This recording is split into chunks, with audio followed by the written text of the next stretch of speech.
This was a humbling moment that reminds us that none of us is safe until we all are.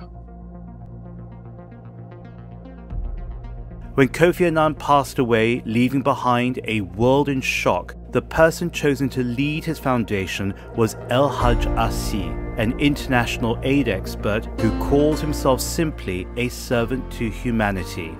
I spoke to him about the pandemic, including his own illness. My heart sank when I saw the tweet showing that you too had become infected. What happened and how does that illness impact you today? Maybe I let my guard down because I could not resist not hugging a child. Maybe I let my guard down because when people knock on my door, even in the middle of pandemic, I could not turn them away. The place where you live is a major determinant of your health. How does this story play out in Dakar, Senegal, where you are, which is of course part of the global south? I live in a place where 70% of the population is younger than 35 years, very young. So I belong to the age group that makes only 2% of the population, which we consider to be the risk group. The fact that all those elements and the fact that people live outdoors because of climate, the pandemic has not been so severe.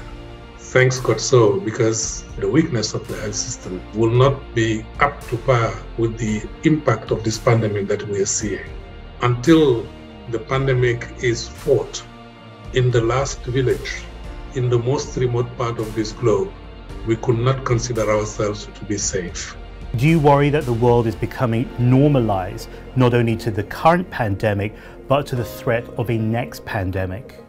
There will be another threat, for sure. But that other threat does not have to become a pandemic. It does not have to become a catastrophic event. The world is really crying for normalcy. And the world is also looking for an exit strategy. Normalcy means living with this pandemic in a positive way by responding positively and preparing for the next one, taking advantage of the science and the knowledge and the accumulated experience that we have so far. But all that boils down again, James, to leadership at all levels, at the level of the community, at the level of the nation, and internationally.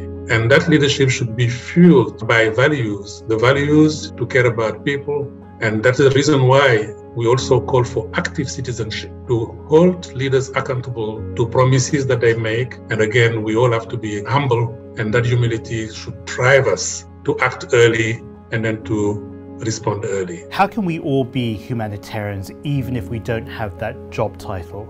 James, there is only one humanity we all share. We all can care. We can lend an ear to listen. We can give a shoulder to lean on. We can share time.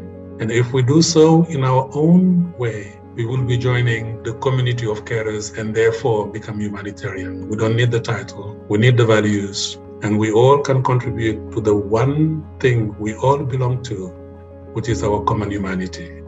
From the Well is a new series with global leaders, brought to you by the China Current and Tsinghua Vanke School of Public Health.